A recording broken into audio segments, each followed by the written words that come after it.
Top quality और consistent performance के लिए सिर्फ सिल्वर पंप्स। टॉप क्वालिटी और कंसिस्टेंट परफॉर्मेंस के लिए सिर्फ सिल्वर पंप्स, नाम याद रखना। शिवसेनाचे वरिष्ठ नेते रामदास कदमजी सध्या आमच्यासोबत आहे।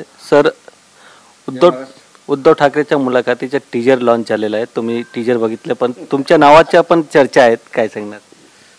नाही, चांगला आहे। एक गोष्ट मी पाहिली, आता संजय राऊत साहेब उद्धव ठाकरेंची मुलाखत घेत आहेत, म्हणजे स्वतःची पाठ स्वतः थोपटून घ्यायची, आणि ज्याला आपण म्हणतो उंदराला मांजर साक्षी, तसंही मुलाखत आहे। हे माझ्या लक्षात आलं। ते खरं तर ज्यांना विधानसभेमध्ये 20 आमदार निवडून आणता आले नाहीत, ते बाळासाहेबांची नक्कल करतायत उद्धव ठाकरे। त्याचा मोठा आशय वाटतंय। हातामध्ये रुद्राक्ष बांधलं की कोण बाळासाहेब होत नाही, हे उद्धव ठाकरेंना कळलं पाहिजे।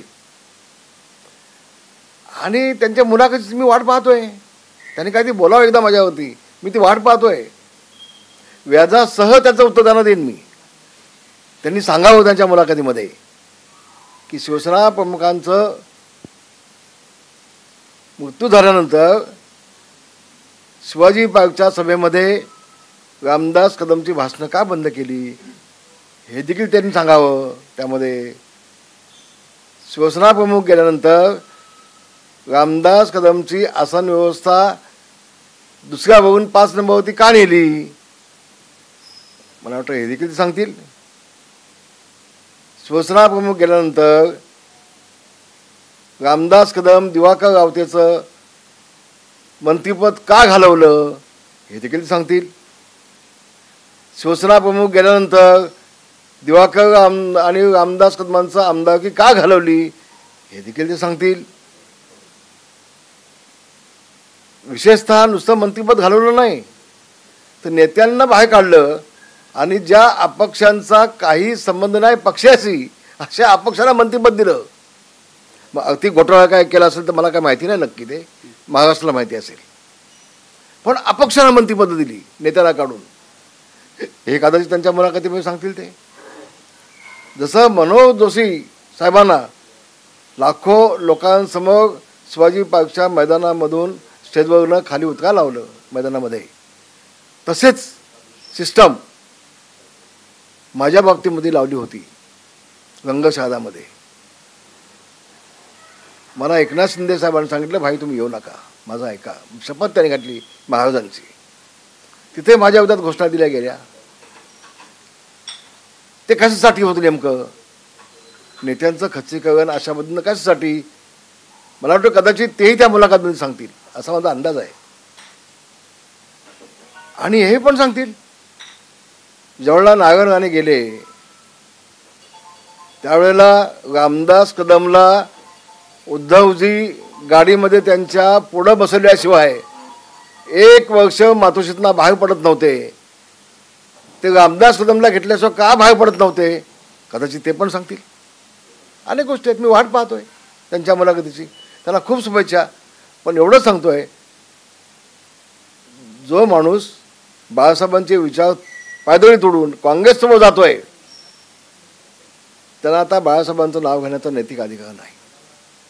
उगाच त्यांनी बाळासाहेबांची नक्कल, म्हणजे किती अक्कल आहे मला माहीत नाही, पण उगाच बाळासाहेबांनी त्यांनी नक्कल करू नये, असं माझं प्रामाणिक मत आहे। त्यांच्या मुलाखतीला शुभेच्छा, कोण विचारते, त्यांना विचारतो कोण आता? अशा पद्धतीनं आपणच आपली पाठ थोपटून घ्यायची, मुलाखती घ्यायच्या, आणि मी अजून कसा जिवंत महाराष्ट्रामध्ये राजकारणामध्ये आहे हे दाखवायचा बालिश प्रयत्न करत आहेत उद्धवजी। त्यांना खूप शुभेच्छा, धन्यवाद। राज ठाकरे सोबत तुम्ही त्यांच्याकडे गेलो होतं, त्याच्या पण त्या मुलाखतीत बोलले आहेत, पण ते पूर्ण रिलीज झाल्यानंतर सर्व काही प्रश्नाचे उत्तर भेटते। मी राज ठाकरेंसोबतच होतो की सुरुवातीला, मी उद्धव स्वतः कारण उद्धव ठाकरे राजकारणामध्ये नव्हते, आधी राज ठाकरे झाले होते, आम्ही सगळ्या राज ठाकरेंसोबतच होतो, हे काय नवीन नाही ना। आणि मी सांगितलं अनेक मुलाखती माझ्या अनेक मुलाखतीमध्ये मी सांगितलं आहे, होय होय मी राज ठाकरेंसोबतच होतो, आणि म्हणून तेही सांगतील 95 मध्ये जेव्हा सत्ता आमची आली तेव्हा मला मंत्री म्हणून का घेतलं गेलं नाही? कारण शिवसेना प्रमुखांनी, मी अगदी शपथ घेऊन सांगेन, शिवसेना प्रमुखांनी मला सांगितलं, रामदास हे बघ तुझं नाव होतं कॅबिनेटमध्ये, फक्त उद्धव नाकारतोय, उद्धव आणि माझ्यासंबंध भांडण झालं आहे तुझ्यामुळं, म्हणून मी थोडे दिवस थांबवतोय. हे साहेब मला बोलले आहेत. मला वाटते उद्धवजी ते पण तिकडे सांगतील. म्हणजे मी राज ठाकरेंसोबत असायचो म्हणून मला 95मध्ये घेतलेलं नाही काय मंत्रिमंडळामध्ये, कदाचित ते पण सांगतील, अनेक गोष्टी सांगतील. ते मी वाट पाहतोय. विजयी मेळाव्यानंतर राज ठाकरेंनी एक ट्विट केले, तुम्ही पूर्ण ट्विट बघितले आहेत, काय सांगणार? मी आधीच माझ्या मुलाखतीतून सांगितलं होतं, राज ठाकरे आणि उद्धव ठाकरे या दोघांमध्ये जमिनी आसमानचा फरक आहे. त्यांनी जे सांगितलं होतं की मराठी भाषेसाठी आम्ही राजकारण बाजूला ठेवून येतोय, कोणताही झेंडा नाही आणि कोणताही अजेंडा नाही राजकारणाचा, असं ते स्पष्ट बोलले होते. पण याला एवढी घाई आहे की हे भिकेचा कटोरा घेऊन राज ठाकरेंच्या पाठीमागे असे लागलेत की माझ्यासोबत ये, माझ्यासोबत ये. म्हणजे तुम्हाला सोबत घेऊन, राज ठाकरेंना सोबत घेऊन मुंबई महानगरपालिका पुन्हा ताब्यात घेता येते का? हा बालिश प्रयत्न उद्धव ठाकरेंचा आहे. राज ठाकरे समजदार माणूस आहेत, योग्य वेळेला योग्य ते निर्णय घेण्याची त्यांची क्षमता आहे, ते घेतील. अजित पवार यांनी सांगितले की विरोधी पक्षात राहून प्रश्न सुटत नाही आणि काम करण्याची संधी भेटत नाही. ही गोष्ट खरी आहे. राज ठाकरे आता अजितदादा सत्तेमध्ये आल्यामुळं त्यांना उपमुख्यमंत्रीपद मिळालं, त्यांना वित्त खातं मिळालं, महाराष्ट्राच्या खजिन्याच्या चाव्या त्यांच्या हातामध्ये आहेत. कुणाला पैसे द्यायचे, किती द्यायचे की नाही याचा निर्णय घेण्याचा अधिकार त्यांच्याकडे आज आहे ना. काय चुकीचं बोलले ते वास्तव आहे, चुकीचं काही नाही. आनंदराव आंबेडकर आज एकनाथ शिंदे सोबत युती करणार आहेत, काय प्रतिक्रिया तुमची? मी शुभेच्छा देईन. मी रामदास आठवलेजी सांगतील, शिवशक्ती आणि भीमशक्तीचा पहिला मेळावा कांदिवली पश्चिममध्ये मी आणि रामदासजी आठवले यांनी घेतला होता. शिवसेना प्रमुखांच्या आदेशावरनं पहिला मेळावा शिवशक्ती आणि भीमशक्तीचा मी आणि रामदास आठवले आम्ही दोघांनी घेतला होता.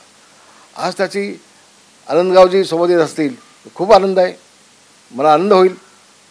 या दोन्ही समाज एकत्र येईल, दोन्ही समाजाचा विकास चांगला होईल. खूप धन्यवाद आनंदजींना. आम्ही वाट पाहतोय आपण सोबत कधी येत आहे ते. धन्यवाद. जय Maharashtra. Video journalist Santosh Govind Thakur, TV9 Mumbai.